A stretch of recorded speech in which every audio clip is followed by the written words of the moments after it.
Our speaker today is Judge Rusty Johnston.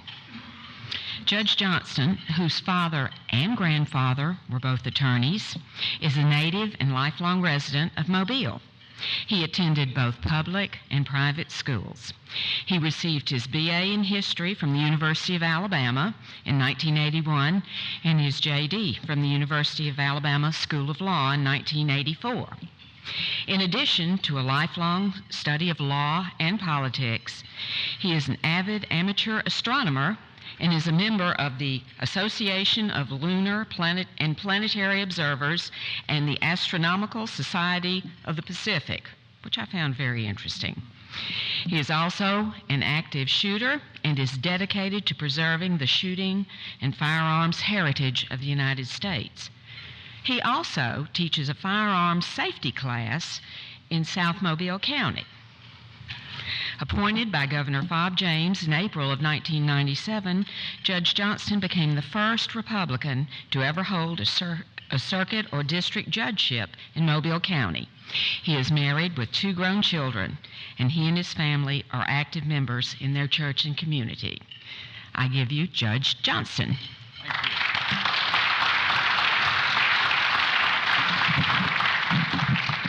Thank you very much.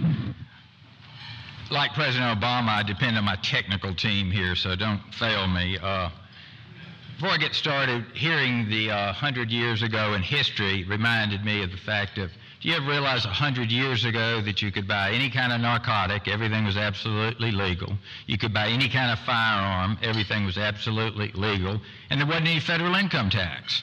Were you safer then or you're safer now? Think about it sometime. All right, my topic today is the right to keep and bear arms, a brief overview. Before I begin, when I took office as judge of Mobile County in 1997, I quoted the first century historian Tacitus, who said, "Judges are best in the beginning. They deteriorate as time passes." And after 15 years, I kind of feel a little deteriorated. So I hope the speech doesn't come across as that. All right, there we go. Y'all have heard all that. I want to correct it. It's not a firearm safety class. It's called self-defense. My part's the law, but it gets more involved in that. All right. During this season of Mardi Gras, I want to remind us all, many of you work downtown like I do and are left with the inconvenience of evacuating downtown before the crowd barricades are put up.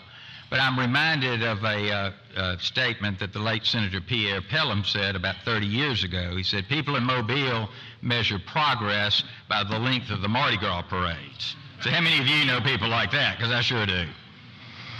Now, to pique your interest in well, first of all, my normal topic for subjects such as this is who killed the Constitution, but that requires a little more time than we've got here today.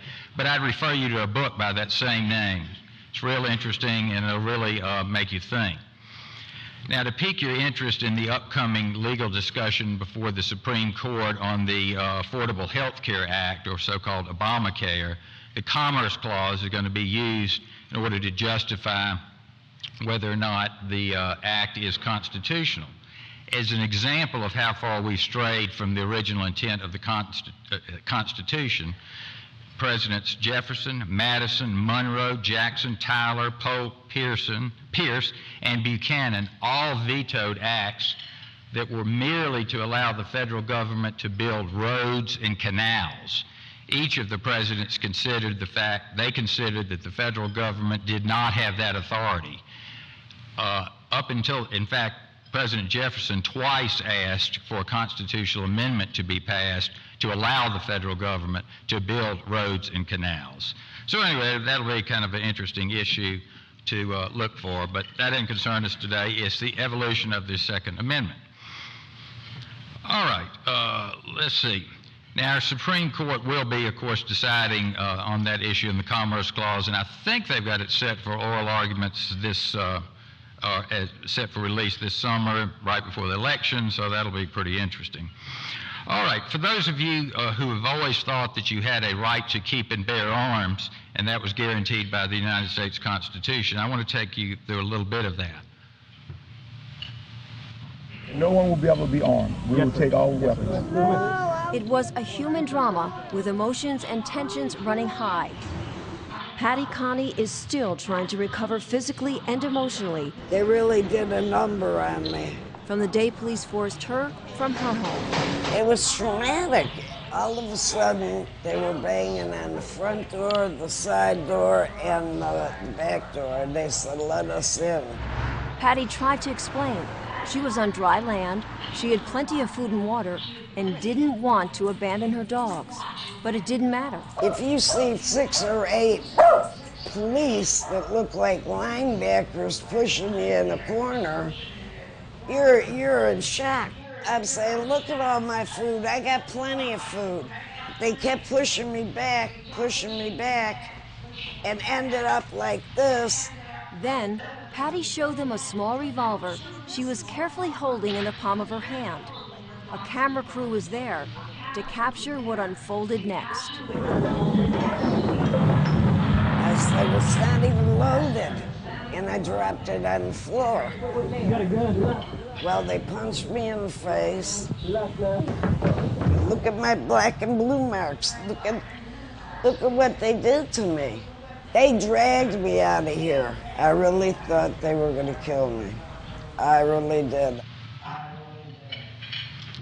Both during and after Katrina, the Louisiana Constitution had a provision in it protecting all citizens of Louisiana's right to keep and bear arms.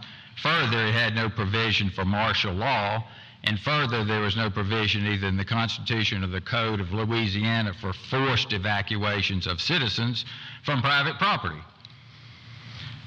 Now, in response to these gross abuses that you've seen, such as that one, I've got much other ones, a federal act was signed called the Disaster Recovery Act of 2006, the so-called Vitter Amendment, in which any governmental entity, police force that accepts federal aid, which is everyone in the United States, cannot be involved in any type of thing like you just saw there. Interesting, whether it really does anything, who knows?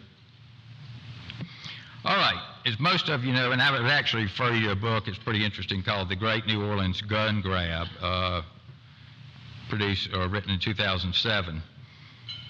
The Second Amendment of the U.S. Constitution, as I said, most people thought it applied to the states. That's actually incorrect. It wasn't made applicable to the states until 2010.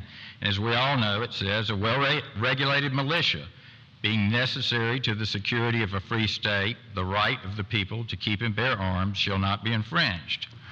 For the past 200 years, liberal law professors and scholars insisted that the Second Amendment was merely a collective right to own arms as the part of a militia. Justice Scalia, speaking in oral arguments in District of Columbia versus Heller, in that case, rejected this idea and summarized the right as an individual right.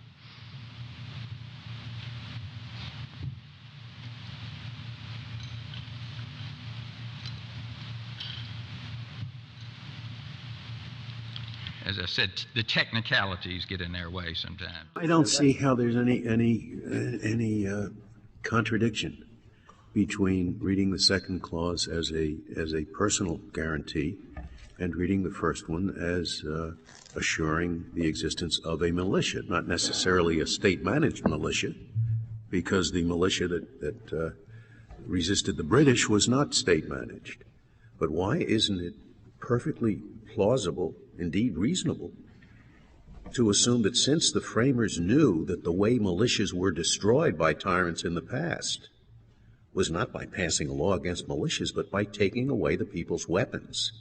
That was the way militias were destroyed. The two clauses go together beautifully. Since we need a militia, the right of the people to keep and bear arms shall not be infringed.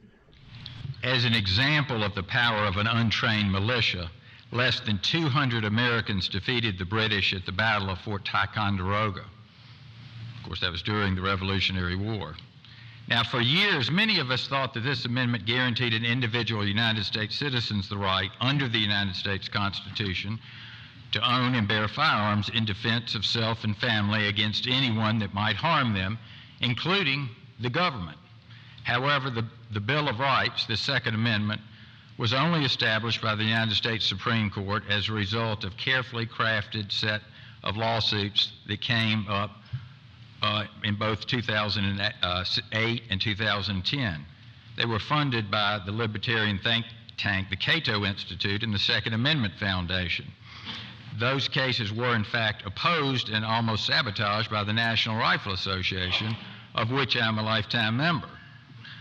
And the reason for that is the National Rifle Association position is, let's hold with the status quo. We don't want to knock anything out of the way. It looks pretty good right now. And matter of fact, you'll see the gentleman, Mr. Levy, in a little bit that funded it. He doesn't own a gun. He's not interested in shooting guns, but he believed that the Second Amendment of the Constitution ought to be enforced. Now, the Second Amendment was not necessarily meant to protect one's right to hunt or target practice. It's sometimes referred to as a doomsday provision, to protect citizens from an uncontrolled despotic government.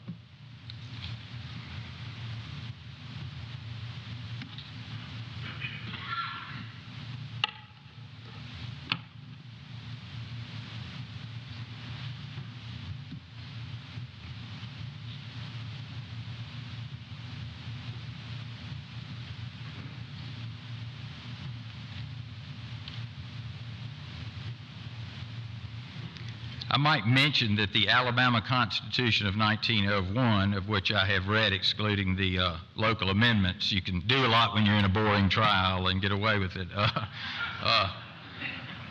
Seems as if every member of the university elite, the press corps, and about half the members of the junior league think it ought to be burned in effigy, but it protects one's right to keep and bear arms, has most of the protections found in the United States Constitution. But for those of like minds with the university elite and the press corps who prefer that the 1901 Constitution be thrown on the great ash heap of history, I'd like to show you an example, or to consider the mandate in Article 1, Section 35.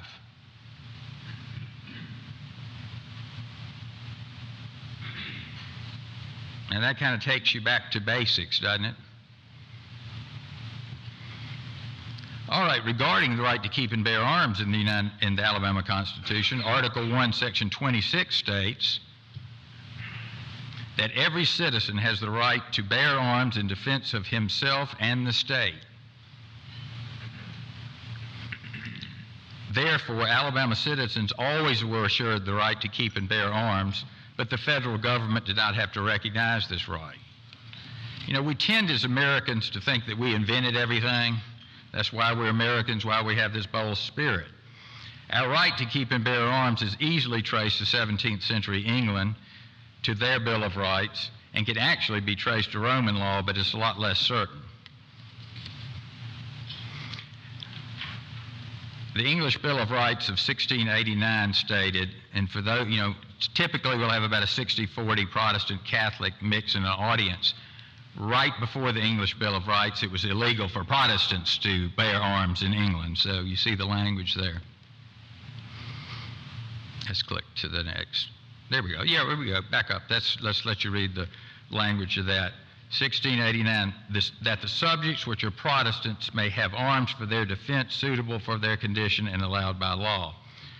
And that's the Earl of Rochester who convened the Parliament, which was illegal at first, that passed the English Bill of Rights. The problem with the English Bill of Rights was that they don't have a written constitution in England, and any right to keep and bear arms was abolished by the Firearms Act of 1920 and the subsequent acts. All right, continuing on through English history, we have William Blackstone, who wrote the Commentaries on the Law of England. And in Blackstone's opinion, the fifth and last auxiliary right of the subjects that I shall present mention is that of having arms for their defense, suitable for their condition and degree, and as such allowed by law, which also declared by the same statute, under such due restrictions, of the same natural right of resistance and self-preservation, which the sanctions of society and laws, when the sanctions of society and laws are found insufficient to restrain the violence of oppression. And that goes directly to the quote earlier from Judge Kaczynski. As I said, because the provisions in the English Bill of Rights were merely an act and they don't have a written constitution, it's virtually impossible to own a firearm in England today, and now there's actually an attempt to confiscate most knives. As an aside, studies have been done of burglaries in both England and the United States, and the burglars have actually been asked questions. The burglars in the United States take up to 3 times longer casing houses before the burglary than they do in England. And when they've compared the two, the fact remains that burglars in the United States are afraid of entering into a home with an armed homeowner. In England, there's no possibility of that happening. The fact that you may not own an arm or your neighbor may not own an arm doesn't matter, but the fear is that somebody on the street owns a firearm. So there's a certain amount of protection from someone owning firearms. All right, Joseph Story was a member of our United States Supreme Court and also one of the early legal scholars. He wrote in his commentaries, "The right of citizens to keep and bear arms has justly been considered as the palladium of the liberties of a republic." And that's not something you easily throw away. Now, interestingly, I have reviewed you can get a lot online now. I've reviewed about a dozen state-sanctioned textbooks on American history dealing with the Revolutionary War, specifically looking towards the reasons for the Battle of Lexington and Concord. Not one of these textbooks I found mentioned why the British were marching on Lexington and Concord. Well, the fact is they were marching on Lexington and Concord is because the citizens of Boston had a citizens' militia armory stored at Concord. And General Gage sent his second in command, Lieutenant Colonel Francis Smith, to march on the armory to seize the weapons, as the British citizens of Boston had already been disarmed.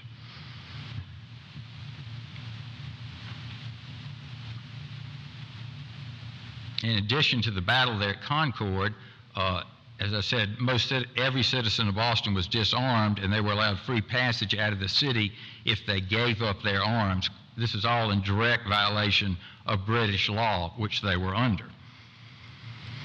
Now, the Bill of Rights is always meant to be our United States Bill of Rights is always meant to be a restraint on the power of the federal government. As an example, the First Amendment reads, "Congress shall make no law."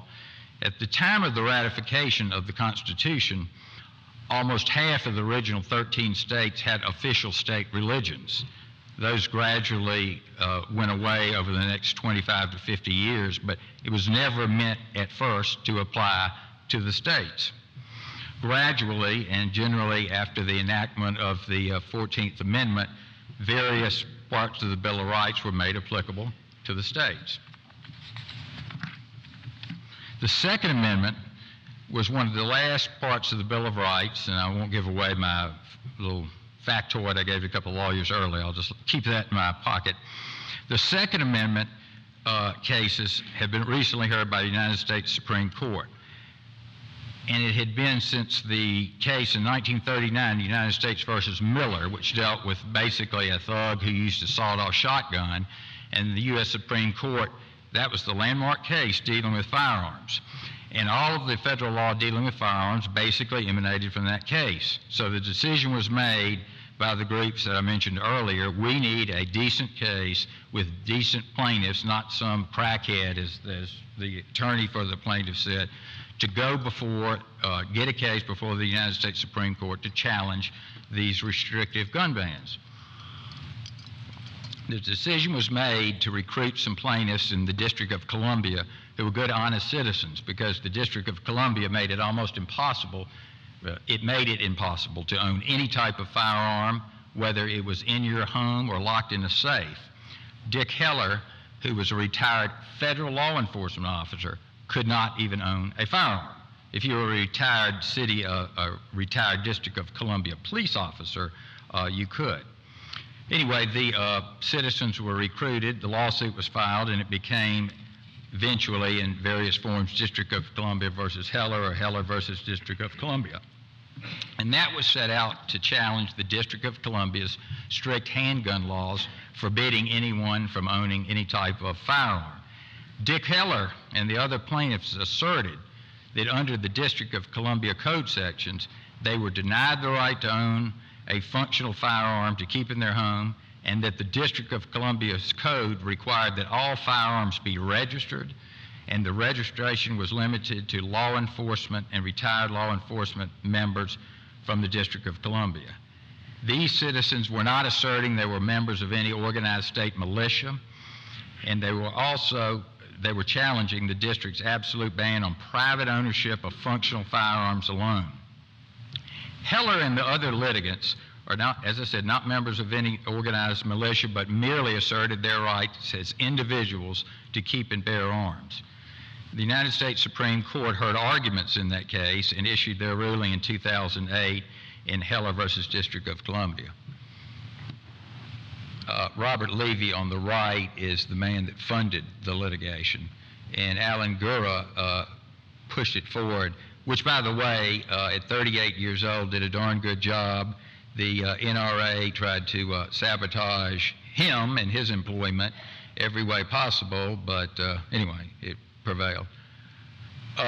What the Supreme Court held in the Heller case is that the Second Amendment was an individual right to keep and bear arms. You didn't have to be a member of the National Guard or any kind of militia. It was an individual right of a citizen.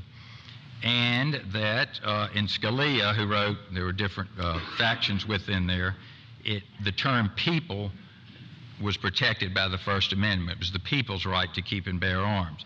That only applied, however, to the federal government because it was against the District of Columbia. Still didn't apply to the state governments. That's round two in McDonald versus the City of Chicago. In McDonald versus City of Chicago, that's the next Second Amendment case. There's Alan Gura on the left, and there's Otis McDonald, a 76-year-old retired maintenance engineer who had suffered numerous break-ins at his home and wanted a firearm for self-protection, but could not legally own a firearm in the city of Chicago. Now, there's retired, thank goodness, Mayor Richard Daley, who had a personal bodyguard force of 12 when he was mayor, and in fact requested the same amount of bodyguards after he left office. I assume he got it. As I said, it was the same legal team that pushed that case and had the case arguments before the United States Supreme Court, and on June 28, 2010, a 5-4 majority, which is the barest majority you can get, held that the Second Amendment was incorporated under the 14th Amendment of the Constitution to the states and to the local governments. That's generally the way the incorporation of the other Bill of Rights had been made applicable to the states. Now, writing for the majority, Justice Alito held that the Due Process Clause of the 14th Amendment incorporated the Second Amendment rights as recognized in Heller. The U.S. Supreme Court held in McDonald in 2008 that the Second Amendment applied to all of the states and the instrumentalities contained within the states.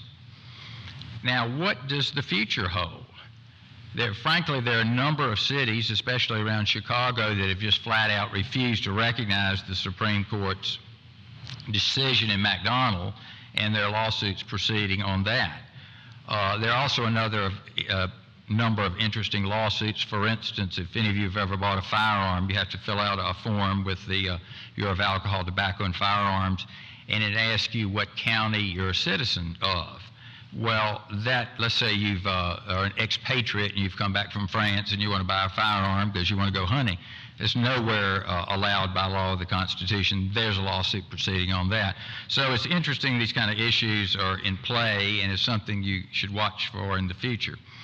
Now, in spite of liberal scholarship over the past 50 years, the decision in Heller and McDonald have only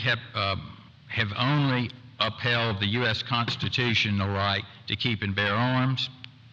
I'll give you one interesting issue to look. John Lott, who was a former chief counsel for the U.S. Judiciary Committee and a professor at the University of Chicago, he's written a book called More Guns, Less Crime.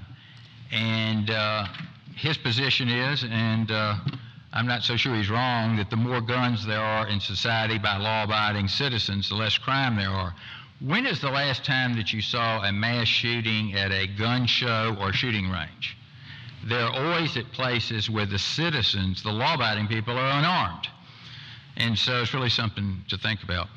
Got a little time for questions. If you have any, I don't want to bore you anymore. If you have been bored, anybody? Yes, ma'am. I've been following Fast and Furious. Right. And it was intended to hurt our lives there. You don't see that. It seems that way. Where do you see that going, and whether it's going to be detrimental on our lives?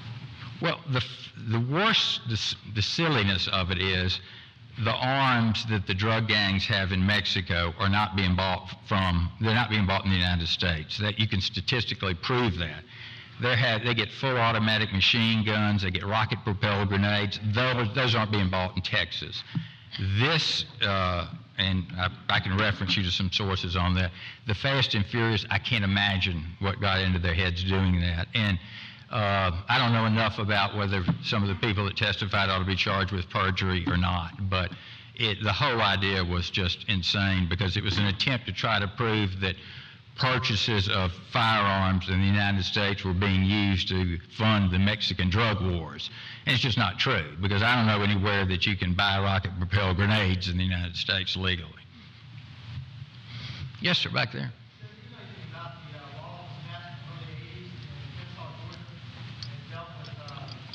I know about it now. Whether it's constitutional is something else. About everyone has to have, I would say just off the bat it's not constitutional, just like requiring somebody to have health insurance is not constitutional. But that's just off the bat my reaction. I do know this, in Louisiana, in response to numerous carjackings in the 80s, Louisiana passed an act that said you don't need any type of permit to carry your firearm in your car, and the carjackings dropped precipitously. So.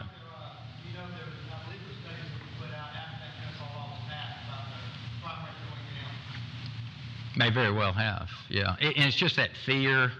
You know, we've don't tell any criminals this. We do a game among our sex offenders that we tell them we're going to polygraph them every so often, and half the time they're not even really being polygraphed. It's that fear that they're going to be polygraphed. You just hook them up to the machine and ask them if they've been around children, etc. It's that fear. It's the fear that somebody might have a firearm. Anybody else? Yes, ma'am. It required every adult citizen to own a firearm. Yeah, and like I say, it sounds interesting, but my position on that is just like the Health Care Act. You can't force somebody to buy something. Did you ask how many people own weapons? Well, I'm a big privacy advocate, so I hate to ask anything like that. So anyway, thank you all.